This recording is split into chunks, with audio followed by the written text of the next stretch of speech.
اعوذ باللہ من الشیطان الرجیم، بسم اللہ الرحمن الرحیم۔ 14 رمضان المبارک سن 67 ہجری حضرت امیر مختار علیہ رحمہ کی یوم شہادت ہے، اور اسی لیے ماہ مبارک میں حضرت امیر مختار علیہ رحمہ کے حالات قیام جو ہیں وہ بیان کیے جا رہے ہیں، اس دعا کے ساتھ کہ خدا بند عالم تمام مومنین میں جذبہ جناب مختار ثقفی علیہ رحمہ جو ہے اسے بیدار کرے، تاکہ امام زمانہ علیہ السلام کے ساتھ مل کر یا لسارات الحسین کا نعرہ لگا سکیں اور آل محمد پر ہونے والے مظالم کا بدلہ لیا جا سکے۔ امیر مختار علیہ رحمہ تاریخ اسلام کی ایسی شخصیت ہیں جنہوں نے مودت آل محمد علیہ السلام کی بے پناہ قوت، اپنے عزم و ارادے کے استقلال اور بے مثال شجاعت سے جابر حکومت کے خلاف اعلان بغاوت کیا، جس نے رسول اکرم صلی اللہ علیہ وآلہ وسلم کی محنتوں کا صلہ یوں دیا تھا کہ حضور ختمی مرتبت صلی اللہ علیہ وآلہ وسلم کے وصال کے صرف 50 سال بعد ہی ان کے نواسے، جن کی فضیلت میں بکثرت احادیث وارد ہیں، کو ان کے خاندان سمیت 3 دن کی بھوک اور پیاس کے ساتھ شہید کر دیا، اور خانوادہ رسالت کی عصمت مآب بیویوں کو قیدی بنا کر بازاروں اور درباروں میں تشہیر کیا، اور مسلمان معاشرے میں کسی کو انہیں ٹوکنے یا ان کا ہاتھ روکنے کی ہمت نہیں ہوئی۔ امیر مختار علیہ رحمہ اس وقت تنگ تاریک قید خانے میں بیڑیوں میں جکڑے ہوئے ایک بے بس قیدی تھے، لیکن ان کی بے پایہ جرت، بہترین منصوبہ بندی، عمدہ جنگی تدبیر کاری، اپنے مقصد کے ساتھ سچی لگن اور ان کے جذبوں کی تڑپ نے یہ معجزہ دکھایا کہ صرف 1.5 سال کے قلیل عرصے میں انہوں نے ان تمام سرکردہ افراد سے انتقام لے لیا جو خون حسین میں کسی بھی طرح شریک تھے۔ ان میں وہ لوگ بھی شامل تھے جنہیں بڑی بڑی حکومتوں کی تائید اور حمایت حاصل تھی۔ امیر مختار کی ان ہی کامیابیوں نے انہیں تاریخ اسلام کا ایک ایسا متنازع کردار بھی بنا دیا جس پر الزامات کی بوچھاڑ کی گئی۔ ان تمام الزامات پر غور کرنے سے معلوم ہوتا ہے کہ ایک سوچے سمجھے منصوبے کے تحت امیر مختار علیہ رحمہ پر 2 طرح کے الزامات لگائے گئے۔ اول، ایسے الزامات جو انہیں عامۃ المسلمین کی نگاہوں میں معتوب بلکہ کافر بنا دیں، مثلاً امیر مختار علیہ رحمہ کا علم غیب رکھنے اور جبرائیل امین کا ان پر وحی لے کر آنے کا دعویٰ کرنے کا الزام۔ دوم، ایسے الزامات جو مختار علیہ رحمہ کو شیعان علی علیہ السلام کے نزدیک قابل نفرت و مذمت بنا دیں، کیونکہ خون حسین علیہ السلام کا انتقام لینے کی وجہ سے امیر مختار علیہ رحمہ شیعان علی کے ہیرو بن چکے تھے۔ مثلاً امیر مختار کا خلیفہ ثانی کا طرفدار ہونا، ان کا اپنے چچا حضرت سعید ابن مسعود کو امام حسن علیہ السلام کو معاویہ کے حوالے کر دینے کا مشورہ، حضرت محمد حنفیہ رضی اللہ کو مہدی ماننا، اور سب سے سنگین الزام یہ کہ امام زین العابدین علیہ السلام نے امیر مختار کو کذاب کہا اور ان کے بھیجے ہوئے تحفے اور ہدیے واپس کر دیے۔ تاریخ کے مطالعے سے معلوم ہوتا ہے کہ کردار کشی کی یہ مہم اتنے منظم انداز میں چلائی گئی کہ چند ہی سالوں میں لوگ جناب امیر مختار علیہ رحمہ کی تحسین کرنے کی بجائے انہیں برا بھلا کہنے لگے اور ان سے نفرت کرنے لگے، اور وہ زہریلا پراپوگنڈا آج تک جاری ہے۔ اس سے امیر مختار علیہ رحمہ کے فرزند ابو محمد حکم بن مختار ثقفی اتنے دل برداشتہ ہوئے کہ امام محمد باقر علیہ السلام کی خدمت میں شکایت لے کر گئے کہ لوگ ان کے والد کو کذاب اور برا بھلا کہتے ہیں۔ امام محمد باقر علیہ السلام نے انہیں تسلی دی اور فرمایا،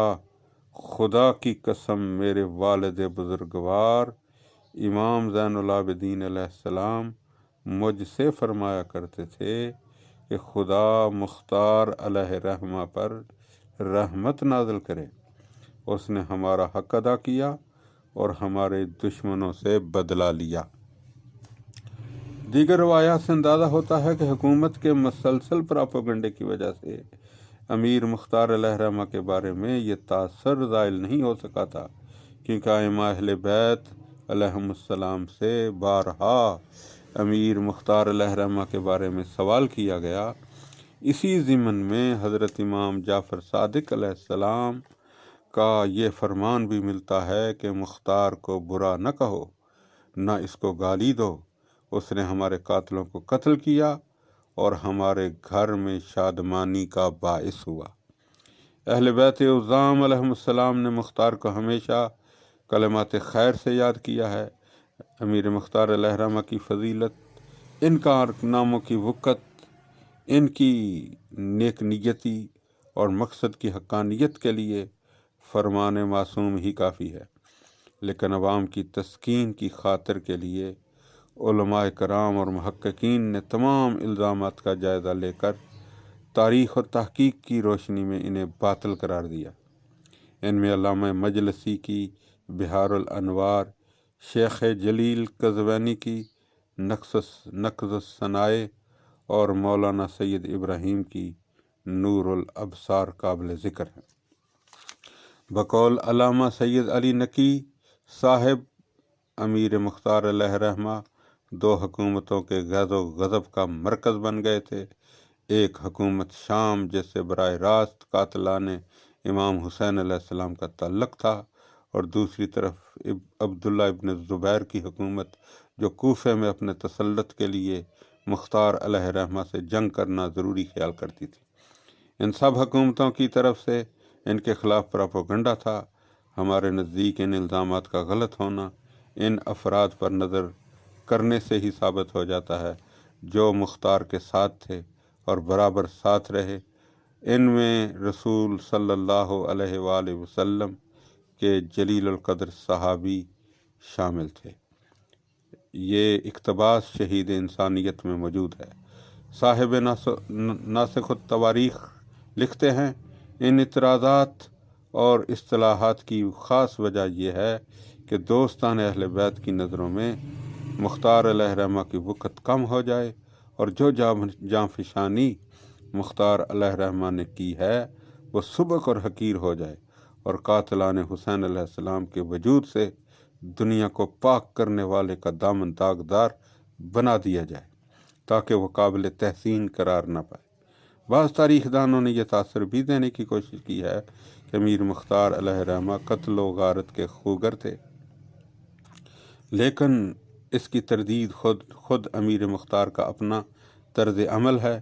تاریخیں شاہد ہیں کہ امیر مختار علیہ رحمہ نے صرف قاتلان حسین سے ہی انتقام لیا اور ان تمام لوگوں کو معاف کر دیا جن پر امیر مختار کے خلاف بغاوت کا الزام ثابت ہو چکا تھا۔ یعنی اپنے دشمنوں سے انتقام نہیں لیا،